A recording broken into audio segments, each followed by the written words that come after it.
Imagine an AI model that can predict life events, even estimating the time of death.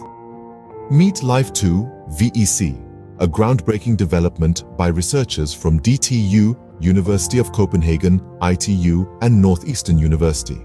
This model uses colossal amounts of data about individuals' lives and employs transformer models to process language and organize the data. Life2 VEC outshines other neural networks in predicting outcomes such as personality traits and, quite startlingly, the time of death. The model works by encoding data into a system of vectors and analyzing life sequences to make predictions. While this technology is awe-inspiring, it's not without its concerns.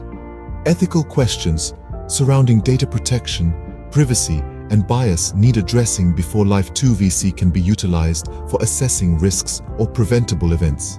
The future of Life2 VEC. Incorporating other types of information like text, images, and social connections. This research project is based on labor market data and health data from Denmark. Stay tuned for more updates on this life-predicting AI model, Life2 VEC.